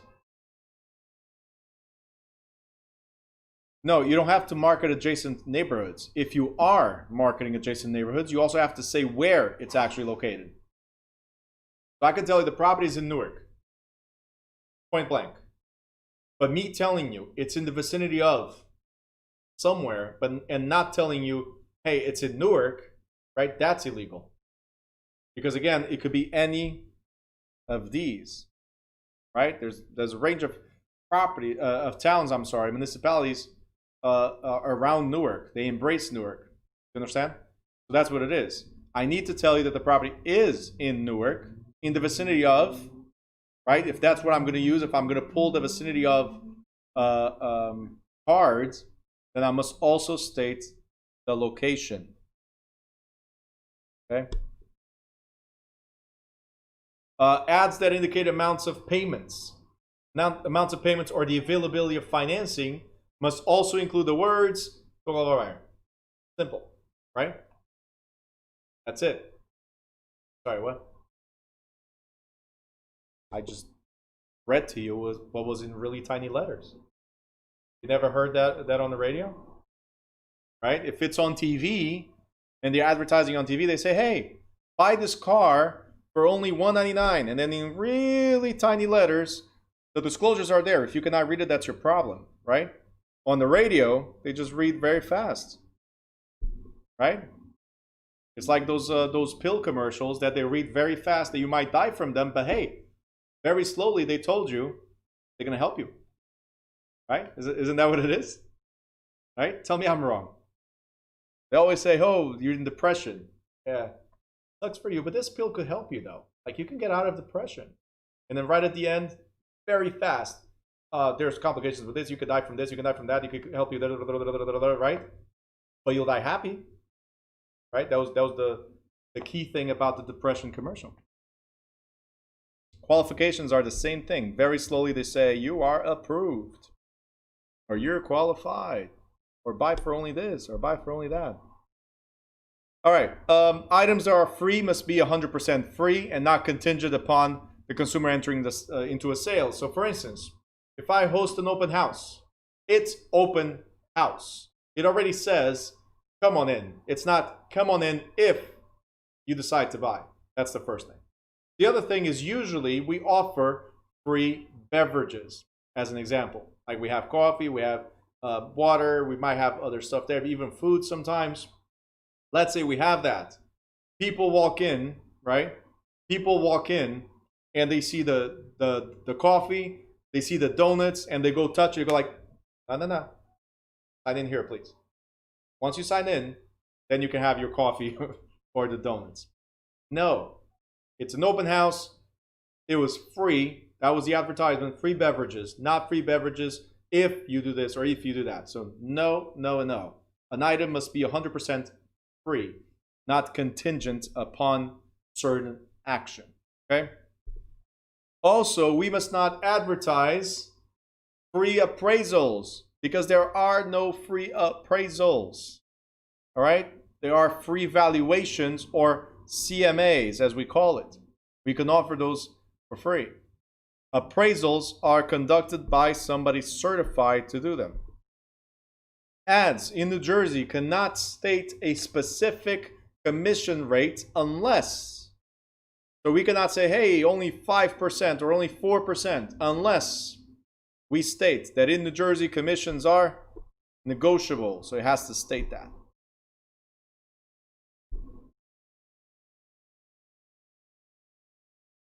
Okay. Any questions before I move forward?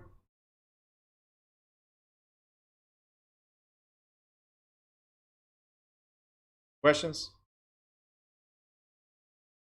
No? Okay. So if there's no questions, now I do have a question, which is, what does this mean? Interstate. Interstate. So there's international and there's interstate. What is interstate? Other state, exactly. So out of state. So this is for properties. Interstate properties are properties that are not in the state where you currently reside or where you're currently conducting business.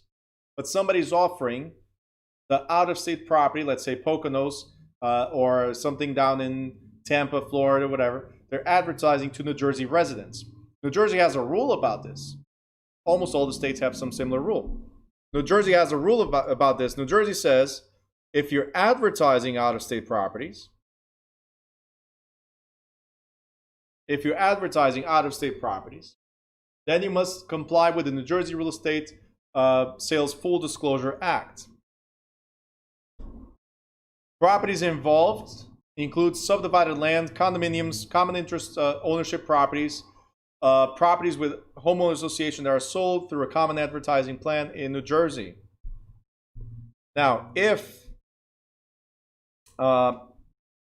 to protect New Jersey residents, any out-of-state developer wishing to offer such properties in New Jersey must file a registration application and a public offering statement, a POS, not the POS you guys are thinking. It's public offering statement, a POS, with the Bureau of Subdivided Land Sales Control. So what you need to remember is that if it's an out-of-state property and they're advertising to New Jersey residents, we must register with the state, right? We must register with the state.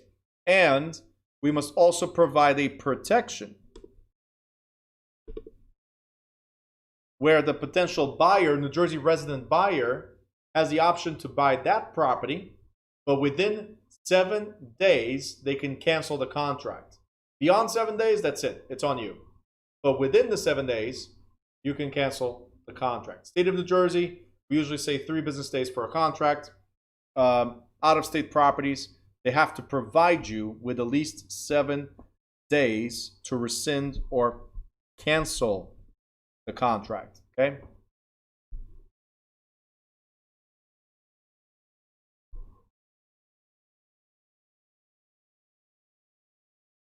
Here's another requirement you guys got to remember. Another requirement. Advertising out-of-state properties in New Jersey in any language other than English.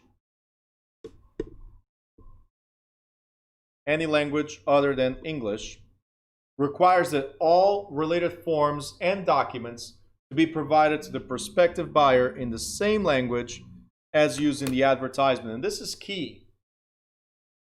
So if you are advertising, let's say I'm Portuguese and I'm going to advertise to the Portuguese people, hey, property in the Poconos, right? And I'm going to advertise in Portuguese to them. Then all subsequent forms of advertisement and contracts must be in that same language. Okay? I cannot start advertising in English, in Portuguese, and then everything else comes in English. Because then it's called clickbait, right? You baited somebody in, but then they don't understand what they got, right? So this is a recent New Jersey law because of a lot of out-of-state developments where they advertise to New Jersey residents, hey, go retire here or go retire there, pay this much. What they did not understand is that they were paying for pre-construction prices. So when they got down to whatever the location was, for instance in Florida, in Palm Coast, right? When they got down to Florida, what was there? Just land. See, they did not understand again that they were paying for pre-construction prices. That means it was not existent yet. It was not built yet, right? So because of these, all forms of advertisement, if they're in a language other than English, must continue in that same language. All right, finally, and I'm not going to go in depth into this. Finally, because we already covered several times, we have the National Association of Realtors. The New Jersey branch of NAR is called New Jersey Realtors. And then within each branch, there's the local boards that you guys will belong to, okay? So you have the local boards of realtors. NAR was founded in 1908. I had mentioned this to you guys before. Code of Ethics, 1913. I had mentioned already to you guys this before. What's the benefit of being part of NAR? And I mentioned also this to you guys before. You could have different trainings and designations. Like, for instance, ABR, accredited buyer representative, right? ALC if you're dealing with land buyers. CCIM if you're dealing with commercial buyers. CPM if you're going to be a property manager, right? CRS if you're going to be a certified residential specialist. SIOR for industrial, and so on. So there's different trainings that you can go through. One that I did recommend for all of you to take, and I will always recommend, is SFR. And SFR is short sales and foreclosure. Let me bring it up.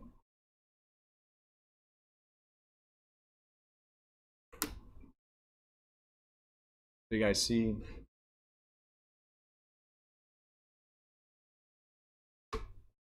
Short sales and foreclosure resources. And you'll learn how to deal with distressed sellers to finance tax and legal professionals, how to qualify sellers for short sales, develop a short sale package, negotiate with lenders, tap into a buyer demand, safeguard your commission, limit the risk, protect buyers, and so on. I mean, so many different things that come with it, okay? But very important, guys, I highly, highly, highly recommend this. Once you're part of the National Association of Realtors, take this course. You can thank me later for that, okay? Definitely a requirement. Because, one, there's a lot of these distressed properties, and two, there's going to be a lot more of these distressed properties. Okay, so any course that you can get right now, any course that you can get on short sale and foreclosures, do it. Okay, that's as much as I can tell you. Any course that you can get on this, do it.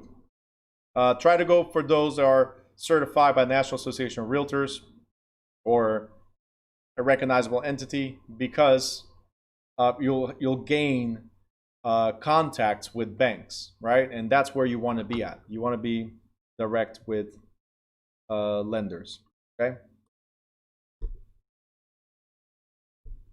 As I said, New Jersey Realtors is just a state branch of NAR. There's also the National Association of Brokers, or NAREB. It's more predominant in the South. They're the same thing as NAR, right? But it's just a smaller. They're called realtists instead of realtors. Just a smaller agency, but it is growing fastly in South, the south of the United States. All right, and a friend of mine founded this in 2008. I was one of the first members and attendees there. It's called the New Jersey Real Estate Social Network. Okay, New Jersey Real Estate Social Network. It is great. It's a meeting network, as it says here, set up to bring real estate professionals together for discussions, education, social gatherings, networking. It helps you guys not only get understand markets, right? But also you're going to get a lot of resources there, like home inspectors, title companies, attorneys. They all go there and gather. Most of the meetings, well, not now, but when everything was live, most of the meetings had an average of 200 people there. So the meeting was held once a month, and you had an opportunity to network with almost or up to 200 people. So very cool. From investors to other agents, industries, providers, as I was saying. This was founded in 2008 by John Steingraber. And he was the first, if you guys ever heard of Fortune Builders, he was the first fortune builder in the state of New Jersey. All right? So anyway, that is pretty much it. We're done with this chapter. Do you have any questions before I move forward? Oh, hold on. There's questions. If I recall, there's another license for it. I mean, sorry, I'm a little lost. What do you mean another license? For SFR? There's other trainings, but SFR is the where you need to start. But there's other trainings and other designations.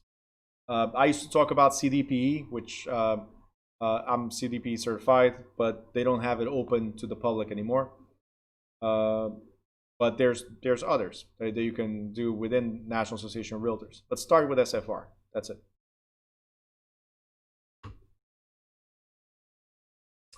Yvette, do you offer this course? SFR, no. Do you need to have your license before taking it? You need to be part of the National Association of Realtors, so then the answer is yes. Actually, I think they might have, but it won't count towards your CE credits. I think they might have it for the general public. Not sure right now. You can always go to nar.realtor, and that's where the courses are. Verona, what time is the test on Saturday? From 10 to 2. 10 a.m. to 2 p.m. If you finish in 1 hour, you can get out. If you finish in 2 hours, you can get out. If you finish in 3 hours, you can get out. If you finish in 4 hours, I'll kick you out. Because that's what they'll do to you in the state exams. It's not me being mean, it's me trying to get you to understand how it is state exam. Lima, I missed the first 2 hours of this class. What should I know? Everything. When will we know if you passed? Immediately. I'll let you know when you pass. Okay, so as soon as you finish, we'll give you the result. You'll be in your email. Okay, but I'll explain all that stuff during the exam, so don't worry about it. Okay? Any other questions? Questions? Oh, there's a question.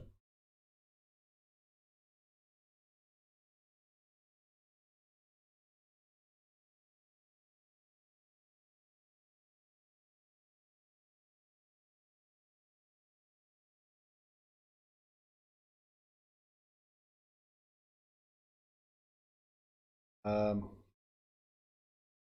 is the next few days before the test looking like now? Cloudy? I don't know how to address the question. Looking cloudy, that's all I can tell you.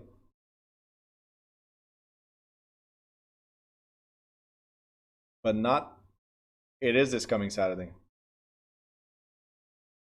It is this coming Saturday. But there is another exam the following Saturday. So you have the opportunity of doing then as well. I still highly recommend you do this first one right away, at least to know where you are. Chapters covered. Over the next few days, we have, so we're going to do chapter 27 right after. So we're going to do chapter 27. Again, it's just a brief review of agency and business practices. We already went over all this, so there's just a few things that are from specific to New Jersey. But if you guys notice, these New Jersey chapters, they're already like reviews of everything. So we recap a lot of stuff from the first chapters. So we will do chapter 27 still today, hopefully completed today. Tomorrow will be 28 and 29, and then 30 by itself. I'm sorry, 29, 29, and possibly 30, and then math by itself. That's it. I'm answering. Give me some time. Jeez. It's only math. There's only like 8 questions of math. Relax. But anyway. Math on Friday. No. So we're going to do 27. And I think we're doing 28, 29, and 30 on... because they're short chapters. Only one that's a little longer. But 28, 29, and 30 tomorrow. And then Thursday is math.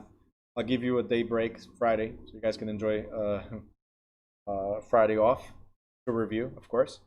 And then Saturday is the exam. Yep. That's it.